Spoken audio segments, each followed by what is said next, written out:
ధన్యవాదాలు. మరి నేను వచ్చుడే అటు శ్మశానం చూసుకుంటూ వచ్చిన. శ్మశానం దగ్గర కూడా మరి ఇదివరకే 2 సార్లు శిలాఫలకం వేసిపోయినట, కానీ శ్మశానం దగ్గర పని జరగలేదని చెప్తా ఉన్నారు. ఖచ్చితంగా జరగాలి, ఎందుకంటే కాంపౌండ్ వాల్ పెట్టుకొని ప్రతి శ్మశానాన్ని తెలంగాణ అంతా మంచిగా చేసుకునే కార్యక్రమాలు చేసినాం. కానీ ఇక్కడ ఎందుకు జరగలేదో ఒక్కసారి ఆ శిలాఫలకాల ఫోటోలు తీసుకుందాం, మళ్ళీ ఒకసారి అడుగుదాం. ఖచ్చితంగా అడిగి ఎందుకు జరగలేదన్నది చూసి చేపిద్దాం. ఎందుకంటే అటు నుంచి వస్తుంటే మా ఆడబిడ్డలందరూ చెప్పిండ్రు శ్మశానంలోకి వెళ్లి పాములన్నీ కూడా ఇండ్లలోకి వస్తున్నాయని చెప్పిండ్రు. మరి చాలా ఘోరమైన పరిస్థితి ఉంది, బురద దారుణంగా ఉంది అక్కడ. కాబట్టి ఆ రోడ్లు ఫిక్స్ చేయడానికి ప్రయత్నం చేద్దాం. అట్లనే ఇక్కడ పిఎన్ నగర్ యూత్ ఉన్నారు, ఎవరైనా ఓ అన్నాడు సార్? ఓకే, యూత్ ఉన్నారు.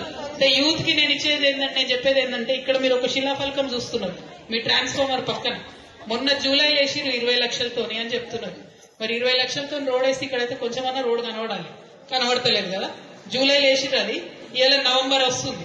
కాబట్టి ఖచ్చితంగా అడగండి, ఆ కాంట్రాక్టర్ ఎవరో తెలుసుకోండి, ఆ కార్పొరేటర్ గారు ఎవరో తెలుసుకోండి.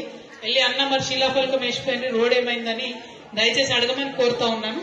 అట్లనే కరెంట్ ఫ్రీ ఇస్తా అని చెప్పిండ్రు ఈ కాంగ్రెస్ గవర్నమెంట్.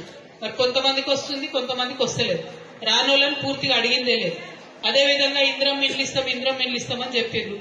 ఇంతవరకు కూడా కిరాయికి ఉన్న వాళ్ళు కిరాయికే ఉన్నాం. ఇండ్లు అంతో ఇంతో 60 గజాలలో 50 గజాలలో ఇల్లు వేసుకున్న వాళ్ళకు ఉన్న ఇల్లు ఊలగొడితే మళ్ళీ పైసలు ఇస్తామని చెప్తున్నట్టు.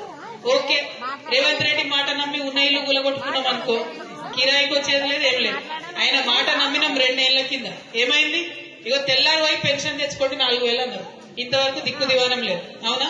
కాబట్టి రేవంత్ రెడ్డి గారికి, కాంగ్రెస్ ప్రభుత్వానికి మేము అడిగేది ఒకటే, మీరు ఇందిరమ్మ ఇండ్లు ఇచ్చేది ఉంటే చక్కగా, ఇప్పుడు కట్టినే చాలా ఉన్నాయి, ముందు వాటిని ఇచ్చేసేయండి పేదవాళ్ళు చేస్తా ఉన్నాం.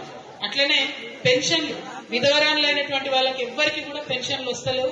కొత్తగా ఎవరన్నా చెయ్యో కాలో ఇరిగిపోతే కూడా కనీసం పెన్షన్ అప్డేట్ అయితే లేదు. ఆ పెన్షన్లు ఇవ్వాలని చెప్పి నేను కోరుతా ఉన్నా. ఇవన్నీ ఒక పక్క అయితే, బస్తీ దవాఖానా కనీసం ఎట్లుంది పరిస్థితి అంటే, సూదుంటే దూది